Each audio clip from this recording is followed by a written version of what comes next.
자, 엔캠을 기준으로 해서 2차 전지 전체에 대한 교육을 해드릴게요. 기존에도 뭐 포스코 DX나 이런 쪽을 다 해드리기도 했는데, 뭐 최근에는 이제 연말에 강했던 포스코 DX가 너무 많이 두들겨 맞으니까 2차 전지 폭락에 두들겨 맞으니까 정신이 혼미하신 경우도 발생돼 있으실 겁니다. 뭘 얘기해도 들어오지도 않고 우리 쪽에서도 뭐 수익 좀 냈으면 뭐예요? 마지막 자락에 비중도 이제 에코프로 머티리얼즈는 확대까지 했는데도 손실이 확장이 됐으니까. 다만 이제 감사한 내용 중에 하나는 VVIP 회원님들께서 우리의 주력 포트폴리오는 항상 설정돼 있죠. 비중도 항상 설정돼 있죠. 그러니까 VVIP 방에 긴급하게 여쭤봤단 말이에요. 또 VIP 방, VVIP 방 다 있는데. 근데 안타까운 거는 이제 그 예전에 뭐 닉네임은 얘기했다나? 하여간에 한 분, 두 분, 1%. 그러니까 두 분인가 세 분이 계셨어요. 한 분은 7억 계좌에서 얼마? 7억 계좌에서 24억이 됐어. 그분은 신용을 좀 쓰셨거든요. 2차 전지 비중도 못 받고. 7억에서 24억이 됐는데 그럼 윤정도 때문에 2차 전지를 그렇게 사신 거 아니에요? 근데 결국은 윤정도가 그렇게 악을 쓰고 매도를 하라는데 11월 때까지 매도를 안 했어요. 우린 7월 말에 다 매도했는데. 결국 계좌 8억에서 24억 됐었는데 7억에서 나갔어요. 연장 안 하고. 응? 수익이 16억이 나 있는 상태에서 우리 그 담당자 막 괴롭히고 해가지고 야, 내 뭐 수익도 안 나고 뭐 개파인데 뭐 좀 뭐 깎아줘 뭐 무슨 어디 뭐 콩나물 사러 와갖고 할인해 달라는 거야 백화점에서 어깨 쭉 펴고 다니시다가 그러니까 그런 마인드니까 결국은 제가 생각할 때 그렇게 깨지고 나가신 거예요. 그리고 한 분은 포스코 퓨처엠 그리고 에코프로 BM을 5대5로 갖고 계셨더라고요. 근데 원체 이제 4월에 가입하셔서 원체 저점에서 잘 사신 거지. 근데 역시나 고점을 놓치는 거예요. 윤정도에 대한 신뢰가 없는 거지. 윤정도 덕분에 사셨는데도 불구하고. 결국은 그분도 11월에 매도를 하시고 어떻게 하지를 못하시더라고요. 안타깝게 그렇게 이탈이 됐어요. 그래서 항상 강조드리는 게 비중에 대한 부분. 그렇게 해서 수익을 내봐야 그렇게 해서 수익을 내봐야 펀드멘탈이 뒷받침 안 되는 종목에서의 수익은 다시 다 까먹습니다. 펀드멘탈이 이렇게 되는 얘 PER 기술주 치고 10배 11배면은 그게 높은 게 아니잖아요. 기술주 기준의 PBR 1배 수준 1.2배 1.3배면 삼성전기 거품이 아니잖아요. 우리가 보고 있는 한미반도체, HPSP, 주성엔지니어링하고 비교 자체가 되질 않아요. 그 펀드멘탈적인 부분은. 어마어마하게 긍정적이에요. 그렇기 때문에 2022년 10월 1일부터 따졌을 때 삼성전기가 우리나라 쌍끌이 순매수 3위입니다. 아시겠어요? 작년 1월 2일부터 따져도 우리나라 쌍끌이 순매수 삼성전기가 6위입니다. 시가총액이 6위는 아니잖아. 시가총액 지금 한 30위 할걸요? 하이닉스 실적 내년 전망치가 순이익 10조를 넘겨요. 그러면 역사상 하이닉스 실적 두 번째 실적까지 치고 올라오는 거예요. 근데 저는 올해도 만만치 않게 실적이 좋아질 걸로 봅니다. 그 실적이 뒷받침되는 수익 범위는 꺾이지 않아요. 자녀에게 물려줄 종목 한국전력 사신 분들은 99년도에 한국전력 샀다가 시가총액 그때 1위였거든요. 지금 20위 안에도 없어. SK텔레콤 IT 거품 났을 때 500만 원 넘겼죠. 그 액면날 10분의 1로 했잖아요. 50만 원 넘겨 있는 종목 그 10만 원 초반까지 내렸었어. 하이닉스 인수할 때. 자녀에게 물려줄 종목 제대로 보셔야 돼요. 2015년 12월 9년 6개월 만에 금리 인상, 실질적인 금리 인상 스타트 기준으로는 11년 6개월 만에 금리 인상을 하는 상상을 초월하는 경기가 호황세일 때 그때 종가 대비 우리나라 지수는 20% 올라와 있습니다. 20% 조금 더 올라와 있어요. 20%. 그러니까 그때가 1960인가 했어요. 삼성전자 200% 이상 올라와 있어요. 10배. 하이닉스요? 400% 이상 올라왔어요. 20배. 그게 주력준 거예요.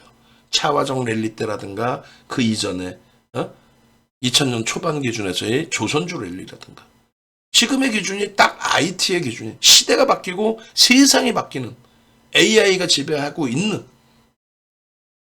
그 실적 범위의 종목은 무너지지가 않는다고. 우리나라 영업이익 1위, 15조의 영업이익. 올해도 그 수준을 보고 있어요. 근데 시가총액이 셀트리온 밑에 있다는 게 말이 돼요? 시가총액이 LG엔솔 밑에 있는 게 말이 돼요? 아, 걔네들은 성장성, 얘는 성장성이 없나? 얘는 전기차 완성차를 만들는데? 말 같지도 않은 그 비중입니다. 그리고 30% 이상까지도 비중을 설정했던 LG화학은 아름아름 한 방에 이렇게 줄인 게 아니에요. 월별로 줄여 나간 거예요. 결국 IT의 비중을 이렇게 잡아들인 거고, 그리고 변동성 종목에 두산 로보틱스 4만 원대 포착된 종목이죠. 비중 10%까지 확대했다가 1월 달에 5%로 줄어들인 거예요. 얘도 12월 말에 어마어마한 수익을 냈었는데 1월 달 들어서자마자 무너진 거죠. 시장 8% 무너질 때. 그러니까 아무리 윤정두가 좋아하고 저렇게 포트 비중을 늘은 종목도 시장이 무너질 때는 프리미엄이 높은 종목은 죽는 거예요. 프리미엄이 높은 종목은. 그나마 수급이라도 들어와 있으면 살지. 얘는 저평가는 아니거든요. 프리미엄이 높거든요. 얘네들은요. 얘네는 실적주잖아. 농담이 아니라. 그렇게 해서 주력의 비중을 갖고 간 이후에 나머지를 채우는 거예요. 그러니까 얘네가 사실 무지하게 지금 깨져 있어도 얘까지죠. 사실. 비중의 80%가 진짜 상상을 초월하게 깨져 있어도 시장 7% 8% 밀릴 때 하이닉스는 신고가야. 올해. 월요일 날 당장 신고가야. 얘 15만 원 수준 공방하고 있고. 얘 다시 18만 원대 초반으로 들어 올려놨고. 얘 투권 들면 사성지대치예요. 얘도. 그래서 포트의 구성이 중요한 거야. 그리고 나서 나머지 뭐 소부장을 보든 그 기준을 잡는 거죠. 그게 결론적으로 엔캠의 경우에도 저 주력 포트 이외에 5% 비중입니다. 그 5%의 기준에서도 자를 때 잘라내고 기준을 잘 잡아가야 된다는 얘기야. 응? 결론적으로 이 일봉의 기준에서 잘 보세요. 이게 이제 일봉의 19일자고요. 이게 19일자 장중에 꼬리 달고 있을 때 목표 주가 설정 범위는 높게 잡을 수 있습니다. 다만 꼬리 달고 내려오니까 전량 차익실을 합니다. 그리고 거래가 수반되어 있기 때문에 이 추세의 강화 부분은 매우 긍정적으로 형성될 수 있습니다. 그렇게 녹화를 다 해드렸어요. 그리고 매도 사인 4번 드렸다 그랬잖아요. 19일 날만. 전량 매도를 4번 드렸어요. 파셔야 됩니다. 파셔야 됩니다. 파셔야 됩니다. 그리고 무너지는데 이게 고점 대비 28%? 그 이상인 것 같은데 어찌됐건 정확하게 하락 장악형부터 해서. 근데 윤정도는 아주 건방지잖아. 겸손을 안 떨어요. 그리고 욕도 잘해. 배터리 박순혁이하고 욕 배틀하면 내가 이겨. 이 녀석 막 금융당국이 조사 들어오고 그러니까 유튜브에서 욕을 얼마나 그 쌍욕을 입에 물고 사는지. 선대인이든 나중에 막 그 욕을 육두문자를 마이크 켜놓고 그렇게 하더라고요. 나쁜 사람들 아주. 결론적으로 윤정도는 여기서 팔지 겸손 떤다고 무슨 뭐 하락장악형에 여기서 팝니다. 혹은 절반을 이탈. 뭔 소리 하고 있는 거야. 고점에서 다 팔아야지. 이렇게 단계적으로 올라왔는데 못 간다는 얘기가 아니라 양봉이면 상관이 없어요. 차익 실현하고 또 따라붙고. 근데 꼬리가 날리고 무너지는데 저걸 하고 있어서는 안 된다는 얘기예요. 결론적으로 오늘의 기준에 잘 보세요. 한간의 기술적 분석은 이제 뭐 조금 하는 꼬맹이들, 꼬맹이들 미안하지만 뭐 채팅방에 막 올리시고 야 장대양봉 떨어지고 이게 거래가 터져서 이렇게 됐는데 죽는 거지 이거 끝났지 이게 무슨 어떻게 돌릴 수 있니 라고. 근데 가능성은 있어요. 가능성은 100% 돌린다 그건 아니지. 완전 죽어버릴 수도 있고 조심조심하면 돼. 근데 불가능하지 않기 때문에 예단할 필요 없다는 거예요. 무슨 얘기냐면 얘 거래대금이 조 단위의 거래대금 터진 것도 아니고 우리나라에 삼성전자가 한 달에 몇 번씩의 1조 이상의 거래대금 터지는 거 그거 빼고는 22년도 하반기에 얼마큼 거래대금이 개별 종목에서 죽어버렸냐면요. 22년 하반기에 거래대금 1조를 넘긴 종목이 딱 2종목이 있습니다. 삼성전자 간헐적으로 나온 거 빼고. 뭐냐면 8월 24일 날 현대로템 1조 수준. 그리고 11월 11일 날 카카오 1조 수준. 보실까요? 날짜까지 기억하죠? 왜? 그 1조라는 거래대금이 상상을 초월하는 거예요. 그때 주가가 어땠겠어? 폭등이지. 응? 농담이 아니라. 그게 현대로템은 22년 8월 24일. 그러니까 우리나라 그 하반기 22년 하반기에 거래대금 1조 이상짜리 딱 두 종목. 1조 수준 딱 두 종목. 8월 24일 딱 나와 있죠. 1조 5,500억. 시간에 거래까지. 농담이 아니야. 윤정도가 머리가 좋아서가 아니야. 이제 윤정도도 쉬운 닛이에요. 이 수익을 다 잡아먹었으니까 아는 거지. 카카오는요. 11월 11일. 이때 20%인가 올랐을걸, 카카오가? 우리는 카카오뱅크를 갖고 있었죠? 카카오뱅크가 26%인가? 카카오페이 상한가 가지고. 자, 11월 11일이에요. 1조 딱 넘기죠. 시간까지 포함해서. 이게 하반기에 거래대금 넘긴 거, 1조 넘긴 거 딱 두 종목이에요. 응? 23년도 들어와서요. 23년도 2월 마지막 날에 정확치 기억이 갈분가분한데 2월 마지막 날에 RNF인가? RNF 아니면은 성일 하이텍인데 RNF일 가능성이 높죠. LNF. 2월 마지막 거래일에. 2월 마지막 거래일에 LNF가 아마 1조가 조금 안 될 거예요. 9천억. 응? 2월 마지막 거래일에. 땡겨봅시다. 9,970억이죠. 정확하죠. 농담이 아니라 이날이 1조 넘기는 거 첫 스타트예요. 23년 2월 31일 이전에 2월 28일 이전에 1조 넘긴 종목 또 22년 하반기에 1조 넘기는 종목 삼성전자 이외 아까 말씀드린 그 종목들 이외 갖고 오시면 제가 평생 얻고 다닐게요. 농담이 아니라. 그리고 머리 빡빡으로 밀려면 빡빡으로 밀어버리고 시키는 대로 다 할게. 농담이 아니라. 결론적으로 거래대금이 터지기 시작한 거는 에코프로 보실래요? 에코프로가 더블이 났어요. 2월 달에. 더블 이상이 났죠. 그럼에도 불구하고 에코프로가 2월 달에 거래대금 1조를 넘긴 적이 없어요. 1조라는 거래대금이 어마어마한 겁니다. 어마어마한 거예요. 그런데 3월 달 이후 미친 듯이 거래대금이 터져요. 그리고 포스코 퓨처엠 막 날아가죠. 포스코 퓨처엠도 3월 1일부터인가 거래대금 1조 이상 터집니다. 그래서 포스코 홀딩스. 그래서 더 들여다본 기준이 있어요. 우리가. 근데 결론적으로 잠시만요. 이 광고 하나 지고 이놈 쓰레기들 아주 광고까지 넣고 우리 이용실 대표방 제 방엔 광고 별로 안 들어오는데 아침에 좀 있긴 있는데 하여간에 그래서 결론적으로 이 거래대금을 지금 말씀드리는 이유가 예를 들어서 거래대금이 1조짜리가 시가총액이 1조짜리 거래되면 1조씩 터뜨려버려요. 그러니까 지난번에 작년입니다. 뭐 작년하고 지금하고 또 거래대금 전체 시장 거래대금의 차이가 있어요. 작년에 같은 경우에 이제 이 전체 시장의 거래대금이 18조, 20조 수준까지 올라왔거든요. 지금 뭐 12조고. 그러니까 종목별로 거래대금도 이제 많이 나겠죠. 얘 지금 1조 넘긴 게 3월부터예요. 3월. 그죠? 그 전에 주가가 2월 달에도 더블이에요. 10만 원에서부터 얼마까지 갑니까? 28만 원. 200% 올랐어. 근데도 거래대금이 1조가 안 나왔어, 사실. 요 기준에 한번 봅시다. 레인보우 로보틱스 같은 경우에 정확하게 작년 1월 3일 날 1월 3일? 1월 2일이에요, 3일이에요. 이제 저도 늙었네. 상한가를 가요. 그리고 3월 16일 날 상한가를 가고 그리고 8월 31일 날 상한가를 가요. 그리고 정확히 땡겨서 보기 전에 얘기할게요. 1월 3일 그리고 1월 25일. 1월 25일 날 저는 2차 전지가 갈 줄 알았어요.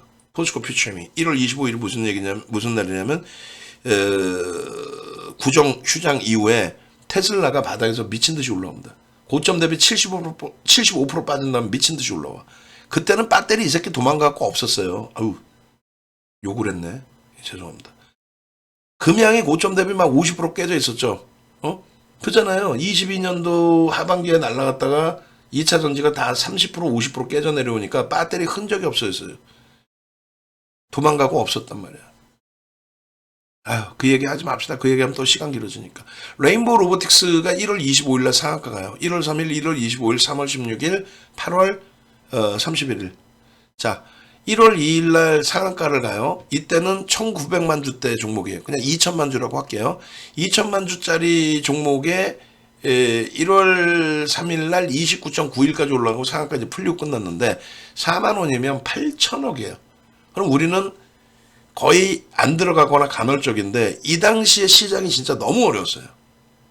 지금은 이제 지수가 빠져도 어렵지만 반도체를 갖고 있으니까 따뜻한 장이고, 저 때는 종목도 많이 밀리고 2차 전지도 잘 팔았다고는 하지만 비중 많이 줄였지만 그래도 힘들고, 그죠? 그래서 1조 미만의 종목도 했어. 뭐 AMG 엔터 뭐 이런 거, 맞나요? AMG 엔터인가요? 그런 종목도 하고 별의별 종목 다 있었어. 1조 미만도 거래 대금만 터지면. 지금은 아예 안 하잖아요. 왜? 시장이 이렇게 좋은데 왜? 그리고 1월 25일 날 상한가 갔다 그랬죠. 요날. 요날 26일 날 포스코 퓨처엠이 14%인가 올라올 거예요. 지금 들으면 별거 아닌 것 같지만 그 당시로는 상상을 초월하게 폭등이 나온 겁니다. 그래도 그날 1조가 안 나왔어요. 얘도 이날은 1조가 안 나왔습니다. 다만 시가총액이 5만 원 넘기면서 5만 원 넘기면서 1900만 주짜리니까 1조에 다다른 거죠. 그래서 이날 수익은 다 먹은 거예요. 왜? 1조짜리 이상의 종목에서의 변동률이니까. 그리고 드디어 3월 16일 날 상한가인데 15일 날 종가를 곱해야 되잖아요. 86,400원 곱하기 1960만 주인가 얘가? 정확히 볼까요? 1940만 주네요. 1940만 주 곱하기 여기 요날 종가 해야죠. 864. 이거 굉장히 중요한 거예요. 864 곱하기 1940만 주 해주면 시가총액 1조 6,700억이에요. 그럼 예를 들어 지금 엔캠이에요. 1조 6,700억. 엔캠이 10만 원 넘겨놨으니까 지금 2조 가까이 되겠네. 그죠? 1,660만 주니까 1조 6천억에다가 2,000원 해주면 한 2조 가까이 되겠네. 그죠? 결론적으로 얘가 지금 이 당시에 레인보우 로보틱스가 1조 6천억짜리인데 거래대금을 1조를 넘게 1조 6천억짜리가 거래대금 1조를 넘기면서 상한가 가요. 그 다음날 1조를 넘기면서 장대항봉, 그리고 꼬리 달려 전량차익 실현. 무슨 말인지 알아요? 엔캠이 정점이 되려면은 1조 수준의 거래 가지고도 정점이라고 논하기가 다소 애매할 수 있다. 물론 지금의 시장 상황은 1조의 거래 대금으로 정점이 될 수도 있지만 이날의 600만 주의 기준에서는 정점의 거래로 놓고 보기가 어렵다는 거예요. 정점의 거래로. 거래 대금 기준에. 그래서 무조건 고점이 아닙니다. 뭐 그럴 이유도 없고 얘는 뭐 주력도 아니고. 그래서 들여다보고 있다가 월요일 날 10만 3천 원에 매수가 됐다는 거죠. 근데 그것을 2차 전지하고 얘기를 똑같이 해드릴게요. 배터리 아저씨나 이 양반들은 7월 26일 날은 뭐 공매도 때문에 어쩌고저쩌고 헛소리를 하는데 실질적으로 그런 변동이 나왔던 건 3월 23일에도 변동이 나왔어요. 에코프로가 이날 49만 5,500원까지 올라갑니다. 9%대 10%는 못 갔어요. 그래서 49만 5,500원 여기서부터 1,000원 더 올라와 있었고, 에코프로 BM도 10%가 아니에요. 거의 뭐 20 몇 프로까지 올라와요. 그리고 금양이나 이수학은 상한가 수준까지 갑니다. 상한가를 찍었는지 뭐 하여간 상한가 수준. 근데 이 3월 23일 날 15시 이후에 폭락이 옵니다. 15시 이후에. 어느 정도 폭락이 오냐면 에코프로가 49만 5,500원 찍은 에코프로가 40만 원까지 내려와요. 거의 20%죠. 50만 원이라 잡고 20%. 그 20%가 어느 수준이냐면 엔캠에 비교가 안 돼. 엔캠의 시가총액 몇 배야? 50만 원 기준 잡으면 13조짜리예요. 그것도 그냥 13조가 아니라 개뿔 연초에 2조 6천억짜리가 5배 올라와서 13조. 13, 그쵸. 5배 올라와서 13조. 5배 올라온 상태에서 고점 8%, 9.38% 49만 5,500원 찍고 40만 원 수준까지 내려온다? 다들 뭐라고 할까? 우리들처럼 2차 전지를 1월 26일 날 포스코 퓨처엠의 매수사인 12번 나가고 12번 나왔어 매수사인. 그래 비중 5%인가 10%로 줄여놨던 거를 다 꽉꽉 채우죠.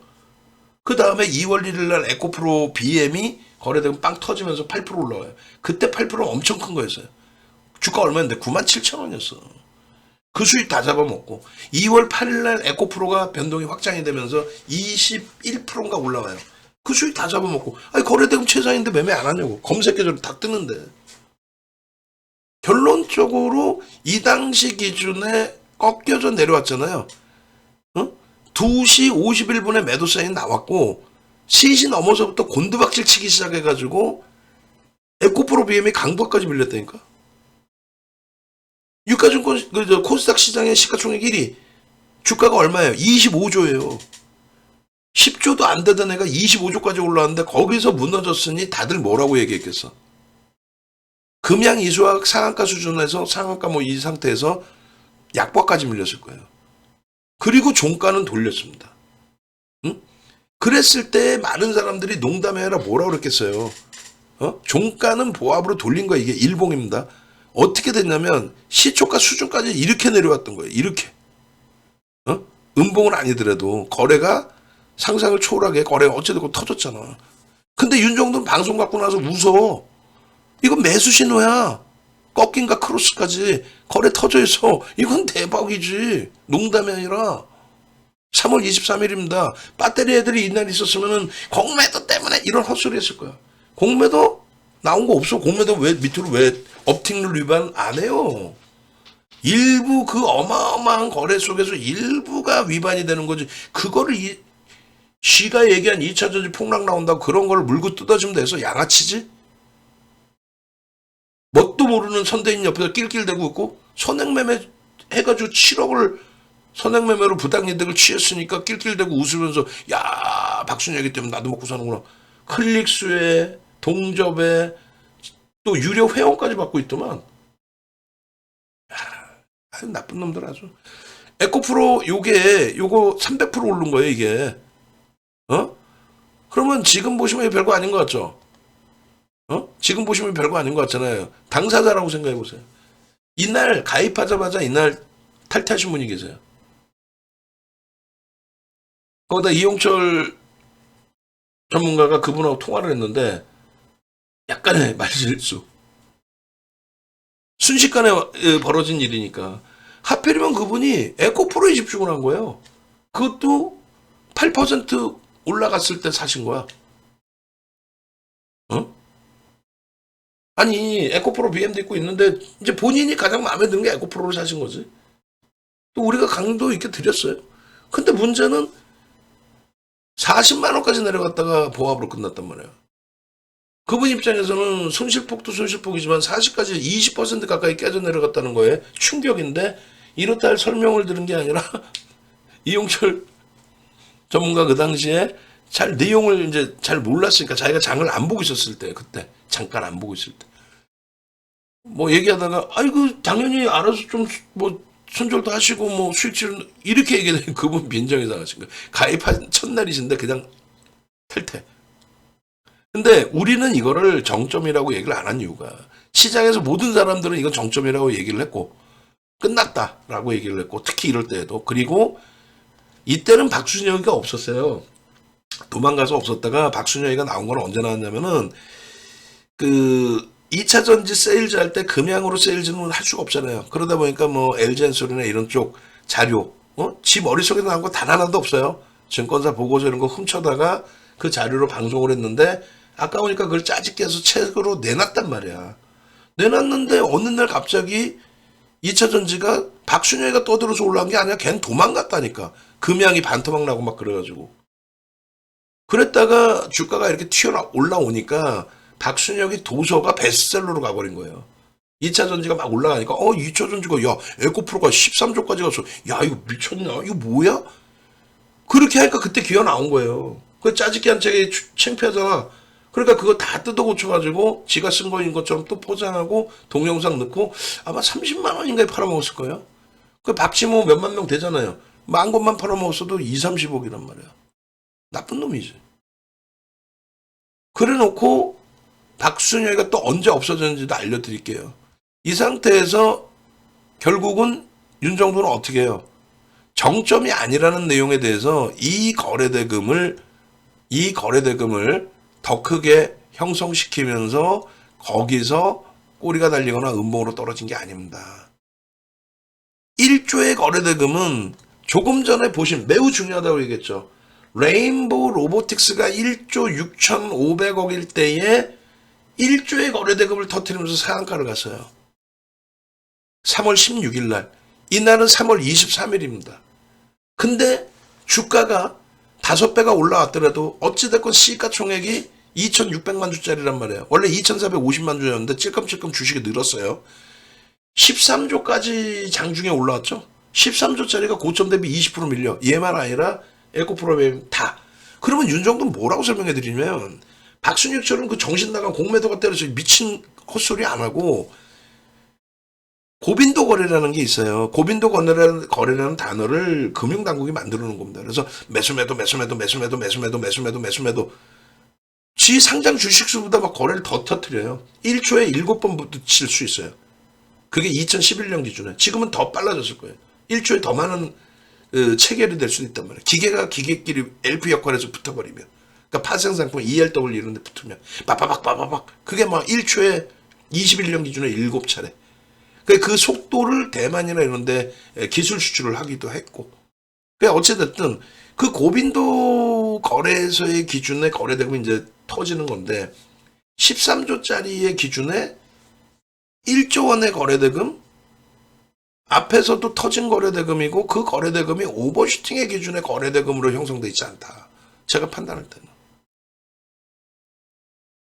그렇기 때문에 오히려 긍정적으로 해석합니다. 수급은요 안 좋았어요. 수급은 계속 매도가 나오고 있었어요. 개인들만 샀어요. 떠넘겨진 거죠. 근데 이게 결론은 여러분들 어떻게 되는지 알잖아요. 저 40만 원 찍은 애가 정확히 13거래일 만에 4월 11일 날 어떻게 됩니까? 82만 원 갑니다. 3월 23일 날 저런 흐름 속에서 3월 24일 날 윤정도는 방송 갖고 나와서 여전히 SK 하이닉스 현대차 이때 하이닉스 샀으면은 더블 난 거예요 수익. 응? 현대차는 뭐 한 40% 올랐다가 좀 눌려버렸고 에코프로 BM 금양 그렇게 악을 쓰고 욕하는 금양 돈이 되고 수익이 된다면 매매를 한다니까. 방송에서 아예 대놓고 주잖아요. 이해되세요? 지금은 최고점을 꺾이고 전량 우린 차익 실현했고 차익 실현해서 못 간다가 아니라 거래대금 4조 터지던 애가 거래대금 20분의 1 토막 났는데 걔가 어떻게 가겠냐고. 정신 챙기라고 얘기하는 거예요. 빠뜨리게 맨날 정신 챙기라고 그냥 옆에서 뺨 싸대기를 그냥. 맞짱 토크 하자고 연락을 해도 안 해요, 얘네들이. 뒷구녕에서나 맞짱 할 사람 오세요. 헛소리나 하고. 3%에다가 기관 투자자랑 붙여달라고. 기관 투자자들이 지들이랑 말을 왜 섞어? 아예 안 섞어요. 밑도 끝도 없는 얘기 하는데 무슨 말을 섞어, 걔네하고. 다음날 이렇게 매수세 낸 거 눈으로 확인되시죠? 이게 윤정도예요. 완벽하게, 배터리는 애들 도망가고 없을 때, 윤정도는 이거 고점 아닙니다. 거래대금의 기준에서도 고점 아니고 1조라는 거래대금이 이제는 터져 있기 때문에 시가총액 1조 6천억짜리도 1조 터뜨리는데 얘가 무슨 그거 갖고는 13조짜리의 거래대금 치고는 고점 아닙니다. 13거래일 만에 40만 원 바닥 찍은 애가 82만 원 갑니다. 매수세 낸 거 보셨잖아요. 아까. 계속 내요 매수세 윤 정도는. 그러고 나서 이때 거래대금이 얼마요? 고점을 넘길 때 거래대금. 거래량 보는 거 아니에요. 바보입니까 거래량 보게? 이때 10만 원일 때 100만 주 터져봐야 1,000억 분이 더 돼? 이거 80만 원인데 100만 원이라고 치고 100만 주 터지면 1조야 1조. 10배야 거래대금이. 150만 원 갔으니까 15배야. 거래량 15배. 거래대금 보는 거예요. 그래서 2조를 넘긴 거래대금이다. 야 시가총액이 이제 얼마가 된 거예요? 26조가 된 거죠. 20조가 된 거죠. 8만 원이니까, 80만 원이니까. 야, 20조짜리에 2조. 야, 근데 2조가 좀 센 거래대금이긴 해요. 야, 좀 불편해지는 거예요.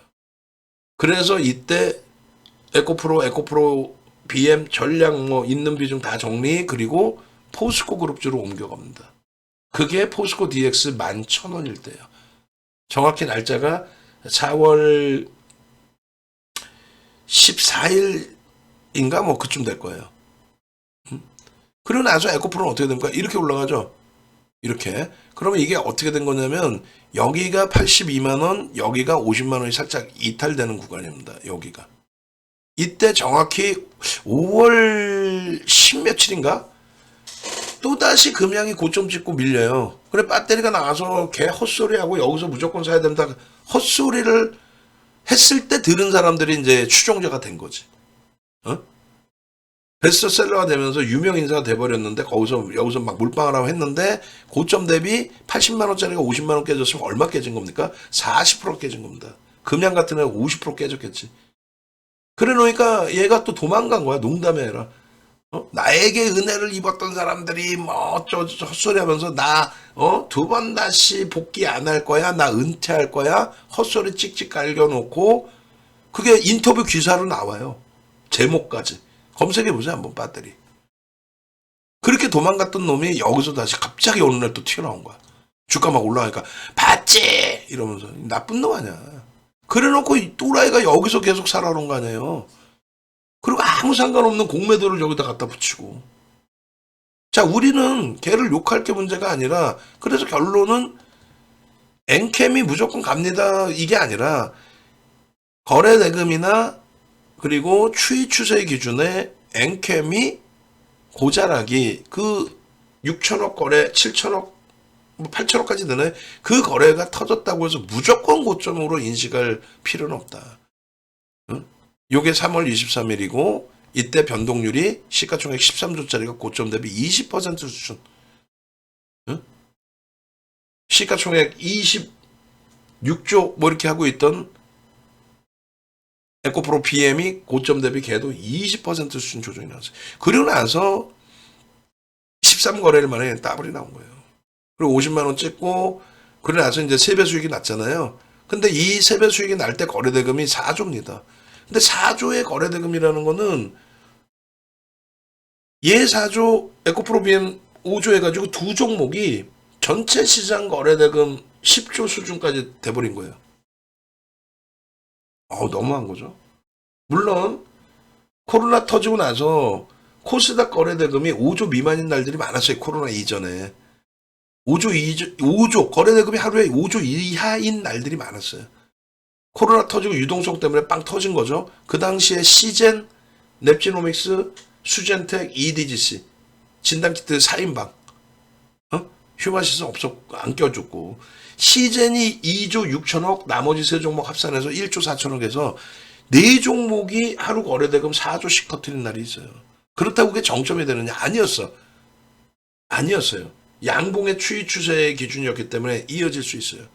근데 얘는 이 4조라는 거래대금 자체에 음봉이 떨어졌는데 이 4조라는 거래대금이 어느 정도 수준이냐면 삼성전자가 8조를 넘긴 게 21년 1월 11일 날 우리나라 거래대금 44조 찍은 날 그때 8조 3천억 터지면서 사상 최대치 고점 찍고 꼬리 달고 음봉 떨어져 밀린 거 끝. 그 이후에 삼성전자의 거래대금 8조 이후에 가장 많이 터진 게 4조. 그 이후에 3조 거래대금도 단 한 번 터져본 적이 없어요. 8조 터뜨리고 그 다음에 4조 그 다음에 3조도 안 나오고 계속 1, 2조 사이에서 또 1조 미만에서. 그런데 7월 24일 날 포스코 홀딩스가 거래대금을 4조를 터뜨리고 24% 올라갔다 12% 밀려 장중에. 그러더니 25일 그러더니 26일 날 어떻게 26일 날 포스코 홀딩스가 삼성전자의 시가총액의 7분의 1짜리가 8조를 터뜨립니다. 8조 터뜨리고 꼴이야. 유치원생에게 이 얘기를 해줘도 아유 고점이네요. 거래 터지고 음봉이고 그 거래라는 것이 그냥 우리가 생각하는 거래가 아니라 상상을 초월하는 우리나라 역사상 두 번째로 많은 거래대금 종목 하나가 8조. 지금 시장 거래대금 8조라니까 유가증권 시장이. 근데 포스코홀딩스가 8조 터뜨리고 음봉이야? 끝인 거지. 얘가 뭔데 이 주가를 이렇게 올려? 아무 이유 없이 간 거야 이때. 단 하나의 이유를 찾는다면은 MSCI 지수에 편입이 돼야 되는데 주가가 너무 올라오다 보니까 MSCI에서 편입을 보류시켜버립니다. 그 상태에 조정을 받는 게 아니라 더 사버린 거야 액티브가. 나중에 액티브가 더 산 만큼의 패시브가 더 많이 들어온 거죠. 결론적으로 이 거래 대금의 정점의 인식이 잡혀야만 기준을 잡을 수 있다. 그 얘기를 하는 거예요. 7월 26일입니다.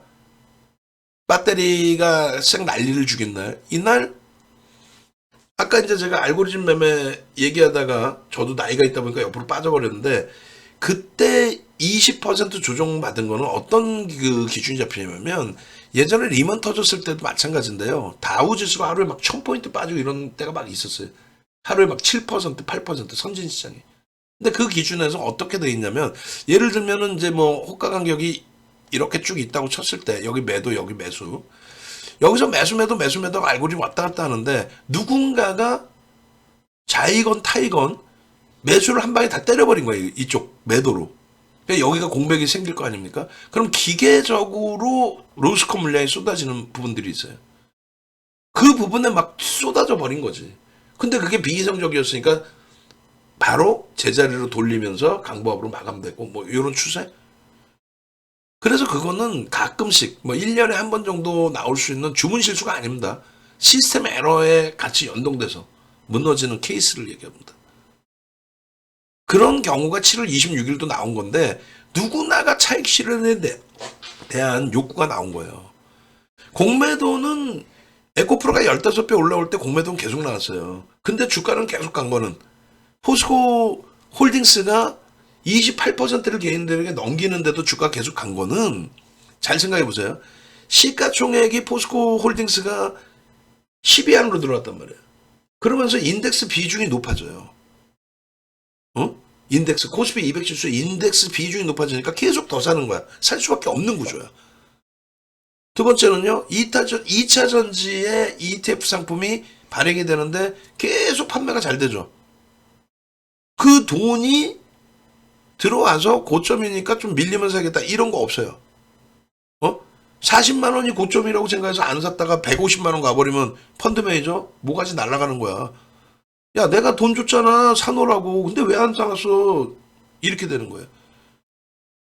150만 원이 비싸다고 느끼지만 돈이 들어왔기 때문에 150만 원을 샀어요. 근데 주가 폭락했어? 법적으로 문제가 없어요. 사놓으라고 돈을 줬으니까 나는 수수료만 받고 대신 사준 것뿐이 없어. 그 ETF 상품에 돈이 쏠린 거, 또 코스피 200 지수에 비중 확대된 거, 그 델타 헤지라고 일반적으로 얘기를 합니다. 그런 부분들의 매수가 들어오다가 그럼 결론은요. 어느 날 누군가의 공격이라고 표현하는데 그 정신 나간 애가 하는 얘기고 누가 뭘 위해서 뭘 어떻게 공격을 해. 아니 에코프로의 시가총액이 60조까지 올라서 지금 60조면 시가총액이 4위예요. 매출 개뿔 실적도 없는 애가 무슨 시가총액 어떻게 4위까지 올라오냐고. 에코프로하고 에코프로 BM 합산해가지고 90조를 넘겨요. 하이닉스를 넘긴 거야. 하이닉스 순이익 15조씩 내는 애를.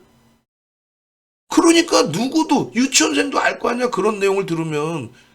그러니까 누군가가 차익 실현이 한번 터지기 시작하면 쏟아지는데 그 기준에 ETF 상품 어떻게 돼요? 주가가 밀리면 비중 줄여야 돼. 코스피 200 지수의 편입 비중이 높았던 시가총액 비중 높았던 쪽 주가 밀리면서 시가총액이 낮아지죠. 그것도 패대기 쳐야 돼. 그 매도가 쏠린 거지. 배터리 미친 또라이. 걔가 얘기한 거는 이날 기준에 공매도가 때렸다. 개풀 뜯어먹는 소리 하지 말라요. 그날 공매도 나온 거 없어요. 거의 없어요. 두 번째, 기관이 때렸다. 아주 뻔뻔하게. 어디서 불러도 작가나 뭐 PD나 아무도 못 알아들으니까 이 녀석이 거짓말하다가 이제 간이 부은 거지. 윤정도 같은 또 윤정도보다 훌륭한 기관 투자자는 딱 들으면 아는데 누구도 제재를 안 하니까 그냥 거짓말을 해야 되는 거야. 기관이 공매도를 때렸대. 기관 그날 매도한 물량 자체가 없어요. 전체 거래량에서 기관이 차지하는 비중 자체가 거의 없다고. 이게 종목 검색기 탈퇴 신호 나온 기준의 가격이에요. 3시, 1시 넘어서.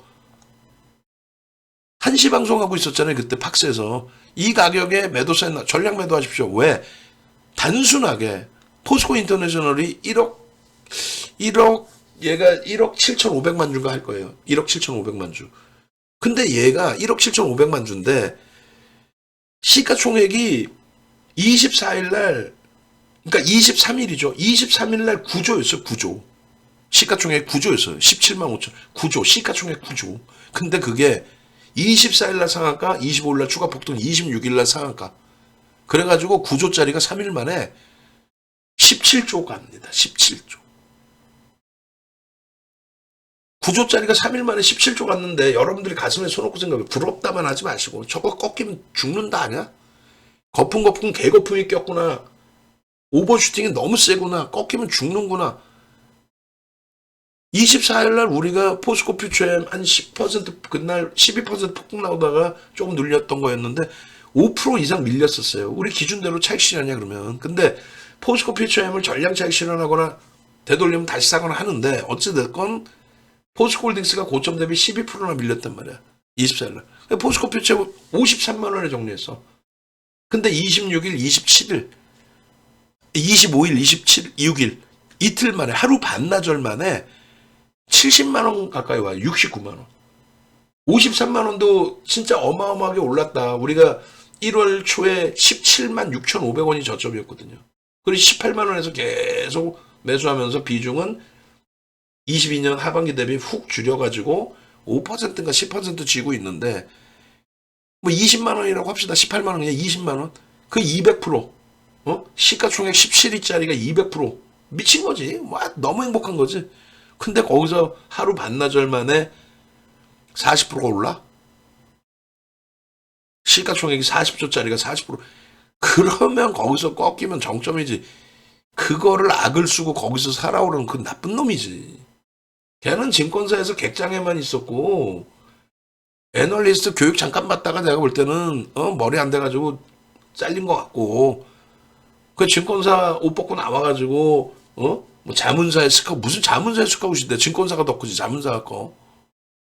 그래 나서 빌빌대니까 우리 사모님이 돈 좀 벌어오라 그래서 보험 법인 영업하는 거기에 계속 있던 애예요. 걔가 뭘 2차 전지를 알고 주식시장을 알아. 거짓말을 하는데도 못 알아들으니까 그 거짓말이 아주 그냥 여러분들의 결론은 뭐예요? 이러한 거래가 터지고 상상을 초월하는 거래대금이 터진 상태에서 무너져 내릴 때 지금 거래대금이 이때 4조를 넘기던 그 거래대금이 20분의 1 토막입니다. 20분의 1 토막. 돌릴 수 있겠어요? 아무 내용도 없이 간 건데 제가 KBS 머니올라 10월 말에 이때 인터뷰를 하면서 뭐라 그랬냐면은 12월까지 20만 원대까지 내려와 있어도 이상할 게 없는 종목입니다. 프리미엄이 너무 높습니다. 무조건 정리하시는 게 옳습니다. 얘가 그런데 공매도 그 박순혁이 또라이 때문에 공매도 금지가 된 거 아니에요. 솔직히 목소리 키워서 90만 원을 넘겨버린 거야. 이렇게 상한가만 가고 여기서 개인 다 죽여버린 거죠. 박순혁이 악을 쓰고 그 박순혁이 선대인이 여기서 지들 여기서 7월 28일이 여기에요. 31일이 여기고 1억씩 2억을 더 샀다고 아주 거지가 아주 책 팔라고 돈 들어오고 하니까 겁없이 기술적으로 끝난 자리에서 펀더멘털적으로도 안 되는 자리에서 쥐만 죽으면 되지. 계속 사래. 공매도 욕하고 기간 욕하고 공매도 금지되니까 이제 할 말도 없고 그랬더니 이번엔 기간 욕하고 나쁜 놈이지. 기아차 욕하고 이 나쁜 놈이지 아주. 그 녀석 때문에 공매도가 여기서 그냥 그대로 금지가 아니었다면 얘는 정상적으로 농담이 아니라 12월 달에 20만 원대까지 그러니까 30만 원 이탈 돼 있었을 거야. 근데 이렇게 돌려버리니까 걔 여기서 또 악쓰고 살아 그랬잖아요. 거봐 내가 살아 그랬죠. 선대 이런 애들. 걔네들 계좌 다 검사해봐야 돼. 이 나쁜 놈 새끼들 아주. 이게 정점인 거고요. 그 거래가 실리지 않으면 죽은 거예요. 기술적 분석이 그러면 기자도 못하는 애들이네. 그런 애들이 어디서 목소리를 키우고 앉아있어. 펀더멘털적인 부분은 실적이 안 나오는데 자꾸 무슨 2027년을 얘기하고 앉아있냐고. 엔캠은요. 엔캠의 경우는 그렇다면은 주봉 차트의 이 거래대금이나 이런 부분들을 설정을 잡아드렸어요. 여기서도 요 창사 이래 사상 최대치 거래대금이긴 합니다만 거래대금의 기준에서의 흐름은 제한적이다. 요때 거래대금도 넘겼다. 그러면 추세 강화가 한동안 나올 수 있는데 찜찜한 거는 2차 전지 관련주라는 게 조금 아쉬운 부분이 있고 이렇게 낙폭이 크게 확장될지는 몰랐죠, 사실은. 2차전지 이틀, 3일 동안에. 그러니까 주봉 기준에서 이제 이 거래대금이 형성돼 있다라면은 문제가 없다라는 설정을 잡아드린 건데, 월봉 보시면 하나 더 이제 기준 잡아드리는 게 이거예요. 주봉에서는 저 거래 추이 볼 수 있습니다. 그리고 월봉 기준에서 이런 내용들 어떤 거냐면, 월봉에 이제 그 봉이 굉장히 커졌잖아요, 여기가. 그래서 제가 뭐라고 말씀드렸냐면, 이 월봉의 퍼센테이지 크기가 그렇게 뭐 어마어마하게 크진 않다. 예를 들면은 주봉도 마찬가지인데, 얘가 이제 뭐 우리 기준에서 1월 10일 날 91,200원이잖아요. 거기 대비해서 오른 게 그렇게 크지가 않아요, 사실은. 지금 종가도 그렇고. 14만 2천 원 찍을 때 기준에서도 주봉의 기준에서 뭐 대략적으로 그 전주까지 하면은 9만 5천 원에서 5만 원 올라온 거거든요. 그러면 여타 종목군들, 아니 뭐 신성델타테크도 조 단위가 넘는 애잖아요. 이종가 뭐 그렇잖아요.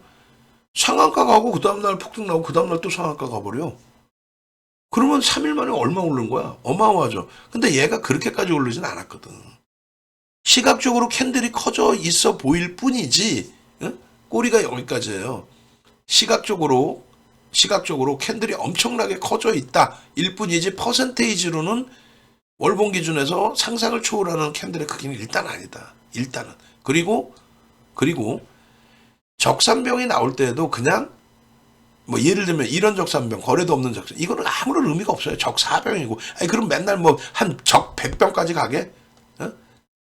그리고 적산병이 나오더라도 캔들의 크기가 확장이 돼야 되는 겁니다. 그게 아니라 캔들의 크기가 나오고 줄어들게 되면, 크기가, 그러면 하락 반전의 신호로도 해석을 해요. 적산병이면 별 3개가 무조건 아니야. 응? 결론적으로 요 캔들의 몸통을 감싸 안아도 감싸 않는다의 기준은 아닙니다. 감싸 안을지 더 올라갈지 다음 달에 갈지 아니면 얘도 2차전처럼 곤두박질 칠지, 왜 거품이니까 솔직히. 앞으로 성장성 뛰어나요. 성장하고 투자해도 늦지 않는다니까 자꾸. 결론은요.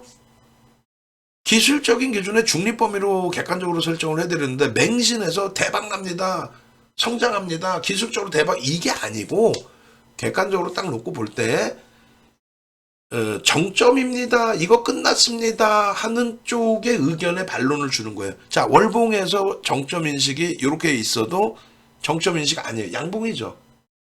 농담해라.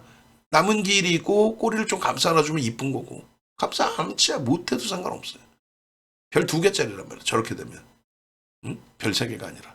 또 주봉에서도 다시 보시면, 주봉의 기준에 저 윗꼬리가 달려있을 때 기준에서도, 윗꼬리 달린 날, 요거 이제 보이세요? 저게 정점이다? 아니야. 신고가를 찍어주고 눌림폭인데 과하게 눌렸는데, 그렇다고 무조건 돌린다는 내용이 아니라, 저게 아까 말씀드린, 얘기했잖아요. 포스코홀딩스가 8조가 터진 자체가 우리나라에서 역사적으로 2번째 많은 거래대금이다.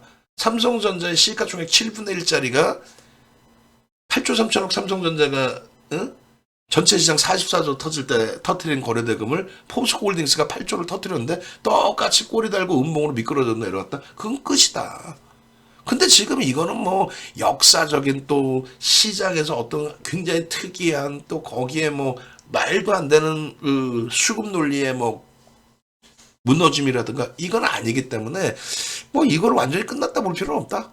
거래가 실려 있으니까 한번 봐도 된다. 에코프로 보듯이 해석을 해도 된다.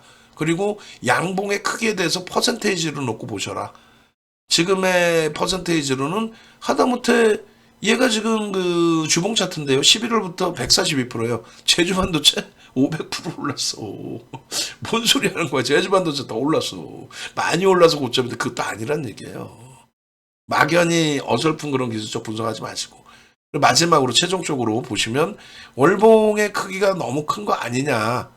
저 꼬리 감싸 안았을 때 더 크게 보이잖아요. 근데 다시 에코프로를 보여드립니다.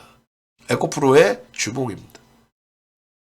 여기서 2월 달에 저 19만 원에서 매수할 수 있는 사람이 있을까? 윤정두는 강력 매수를 합니다. 왜? 거래대금 미친 듯이 터졌잖아. 터졌는데 1조도 안 돼. 매일매일 기준으로. 응? 이게 엄청나게 큰 캔들처럼 보이잖아요. 그걸 여러분들이 객관적으로 보실 수 있어야 돼. 무슨 얘기냐면 하나, 둘, 셋. 어디 간 거야? 어떻게 된 거예요? 여기에요. 보여드린 게 아까 요 캔들입니다. 지나고 나니까 작아 보이죠. 무슨 얘기냐면 첫 스타트의 거래량으로 보는 거 아니라 거래 대금이라 그랬어요. 20만 원짜리 예를 들어서 20만 원짜리 이 거래량 만약에 1,500만 주라고 해봐야 평균 단가가 82만 원까지 올라가네. 여기 70만 원이라서 잡고 똑같은 1,500만 주면은 얼마야? 3.5배예요. 거래 대금으로 놓고 보는 거야. 그러니까 거래 대금이 여기서는 요만큼이었다고 치면 3.5배. 여기서는 이만큼이 돼 있다라는 거예요. 근데 무슨 거래량을 비교해? 여러분들 유료방 다 가입하셨잖아요, 솔직히. 윤정도 빼고 나머지 사람한테. 걔네들이 거래량만 이렇게 띄워놓고 해석을 해주다 보니까 맞는 해석이 나오냐고. 결국은 여기서도 못 사잖아요. 근데 아까 이걸 교육을 해드린 거 아니에요. 우리는 여기서 이동을 했다. 포스코 홀딩스로. 2차 전지 자체를 정점으로 인식 잡은 게 아니라. 꼬리는 달려있고 내려와 있지만 이 당시 기준의 거래대금 2조 원대 기준은 시가총액과 전체 추이 추세를 놓고 봤을 때 제한적이더라. 뭐 꺾이면 조심을 해야죠. 우린 뭐 기계적으로 잘라내니까. 다만 거래가 유지될 가능성이 높아 보인다. 그리고 3월 23일의 기준은 요 자락이 되겠죠. 주봉으로 보면 아무 문제 없죠. 그래서 엔캠의 경우를 어설프게 뭐 제대로 된 시장 거래대금도 확인도 안 하고 종목별 거래대금도 확인도 안 하고 또 수급 아무리 그렇다 해도 이제 뭐 수급이 대량으로 오히려 1월 10일처럼 기간이 50만 주 50만 주면은 1650만 주짜리니까 3% 작지 않아요. 그런 이제 오버행 물량이 나와서 3%가 매물이 돼버린다면 못 갈 수는 있어요. 근데 그게 아닌데 왜? 아까 맨 처음 보여드린 주봉이 어디로 요겁니다. 그리고 이거. 그리고 요럴 때 배터리 이 녀석 도망가고 없었다 그랬죠. 여기서 튀어나와서 경험을 3번 해봤거든 이 녀석이 주식도 못하는 놈이. 2022년 하반기에 거짓말 뻥치고 그랬는데 주가 막 가더라 이거야. 그러면서 막 주워 들은 거, 지가 막 훔쳐본 거 그걸 가지고 지가 박사인 척. 그러다 금양 50% 빠지니까 도망갔다가 얼결에 도서가 짜집게 해놓은 도서가 베스트셀러가 돼버렸네. 그래가지고 뭐 인터뷰 오고 막 하다 보니까 2차 전지 대박이에요 했는데 처음엔 좀 봤지? 내가 2차 전지 배터리 아저씨야. 그랬는데 또 반토막이 나버려. 그러니까 이놈이 또 도망가. 야 이씨 안 와. 나 은퇴할 거야. 나 찾지 마. 에이씨 태태태 이러고 갔어 이놈이. 그랬다가 또 주가 터지니까 여기서 와서 야 고점 대비 50%씩 2번이나 밀렸는데도 그냥 냅뒀더니 똑같더라. 에라 모르겠다 내리질러라. 아이고 뭐 그지였는데 막 돈도 막 그냥 몇 억씩 막 들어오네. 야이씨 막 1억씩 사버려. 그리고 방송 나와서 이게 헛소리 찍찍해대고 그 지만 죽으면 되는데 그거 보고 사신 분들 2번이죠. 140만 원대. 그리고 140만 원대하고 이번에 공매도 금지하고 난 다음에 그 녀석 때문에 공매도 금지된 거 아니에요 솔직히. 예? 공매도 금지되고 난 다음에 결론은 어떻게 됐어요? 반등 나와서 90만 원대 2차 전지. 그러니까 얘가 이 정도인데 나머지 애들 다 죽은 거지. 아이 나쁜 놈. 그 꾸정물 하나 미꾸라지 하나 때문에. 응? 결론 났죠. 엔캠의 경우 그래서 가니 안 가니 물어본다면 윤정도 머리 아픈 거야. 가니 안 가니? 그럼 가는 종목 드릴게. 뭐요? 하이닉스 삼성전자 사세요. 왜 그래요? 새벽까지 들었는데 여러분들 계좌를 살찌우는 거는 실적 그리고 수급 뒷받침돼 있는. 그게 당연히 업황에서의 기준이 나오겠죠.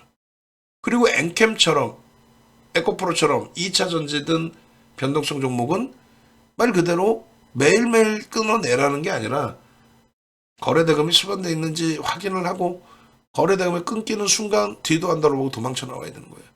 지금도 에코프로는 늦지 않았습니다. 에코프로 BM 늦지 않았습니다. 사는 거요? 무슨 소리 하고 있어. 다 팔아야지. 전략 매도입니다. 농담하는 게 아니라. 에코프로 분명하게 얘기하지만 3분기 안으로 20만 원 깨집니다. 3분기가 아니라 1분기 3월 안으로 20만 원 깨져. 얘 100% 깨집니다. 에코프로. 그리고 에코프로 BM 당연히 깨지죠, 걔도. 응? 제가 볼 때 에코프로비움 10만 원도 깨져. 10만 원 깨지는 것보다 화폐 가치 훼손됐으니까 20만 원 걔도 깨지죠. 퓨처엠 30만 원 깨지고 20만 원대 중반까지는 당연히 내려오는 거죠. 시장이 아무리 강하게 되돌린다 해도. 왜? 그간의 거품이 많고, 이 얘기하면 길어져. 2차 전지 전체 역사를 얘기하면 너무 길어져요. 그래서 그건 나중에 기회 될 때. 그리고 2차 전지 역사 해놓은 거 많아요. 2020년부터 왜 올랐는지, 누가 올랐는지, 2022년도엔 진짜로 누구 때문에 올랐는지, 23년도에는 오를 이유가 있었는지 전부 다 해석해놨어요. IRA가 악재입니다. 그걸 어떻게 호재라고 그래요? 정신 나간 사람들도 아니고. 윤정도 방송을 듣긴 듣나 봐, 얘네도. 왜냐면 IRA가 악재라고 그랬더니 어느 날인가 얘기한 것 같은데 IRA가 왜 악재냐고. 이 또라이들이지, 규제를 하는데 악재지. 우리 정부에서 솔직히 어떻게 할 수 있는 방법이 없다 보니까 호재인 것처럼, 그리고 폐배터리가 무슨 뭐 어떤 전체적인 기류인 것처럼. 성일하이텍 지금 베네수엘라인가요? 폐배터리 공장인가 뭐 세웠다가 지금 데모하고 난리나 있죠. 환경오염 때문에. 폐배터리에서 그 배터리를 원자를 뽑아다 쓴다는, 그게 상식적으로 말이 되는 얘기입니까? 에휴, 그 얘기하면 길고요. 그 얘기를 오늘날에 하는 게 아니에요. 23년도에 하반기에 분명히 얘기하고 위험고지하고 수익을 낸 겁니다, 우리는. 아시겠죠? 그렇게 해서 엔캠의 이런 수익 범위가 뭐 여기서부터 뭐 따블라 있고 못 갈 자리면은 광고하네 이럴 텐데, 아니에요. 뭐 고점을 넘길 수도 있다. 다만 이제 거래가 안 터지면 못 넘기는 거니까 거래 보고, 그리고 거래가 안 터지면 고점을 넘길 수 없는 상황이니 그 부분에 대해서는 아니다 싶으면 빠져나오는 게 맞고. 정신없어요. 뭔지 모르겠어요. 윤정도가 이렇게 훌륭한 사람이다라는 것만 여러분들이 그럼 느끼시면 되는 거예요. 야, 2차 전지를 윤정도는 최고점에서 전략 매도해줬네? 방송하면 다 확인하시면 돼. 이상한 거짓말쟁이 애들하고 놀지 마시고. 네이버에서 윤정도 검색하시고 홈페이지 찾아오세요.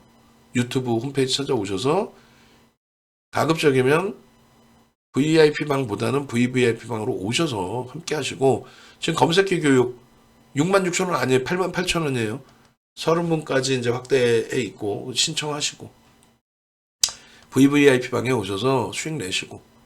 지금 뭐 정중앙 선생님 계속 듣고 계신지 모르겠습니다만 여기에 아마 정중앙 선생님 포트폴리오가 제가 생각할 때 있을 것 같기도 한데, 나는 속이 쥐에 터지는 거예요.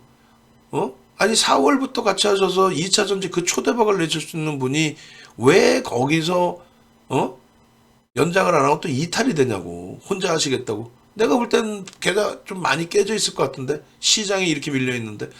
두 번째는 없나? 없으신가? 정중앙 선생님. 두 번째, 이거 말고 두 번째 계좌가 없으시네. 그죠? 왜냐면은 IT 비중을 70% 정도 채우셔갖고 이렇게 가져가시면 됩니다 했는데, 여전히 뭐 포스코 퓨처에 있는 거 보면은 이거는 그러면은 예전 뭐 4월 5월 계좌인 것 같고, 이런 거 53만 원에 팔았으면 지금 계좌가 4% 수익이냐고. 아유, 진짜 답답합니다. 옛날 거네 이게. 한번 바꿔놔야겠네요. 사랑사랑 선생님 같으신 경우에도 IT로 다 바꿔드렸는데 유지가 되고 있나 모르겠어요. 7% 이게 7%가 아니에요.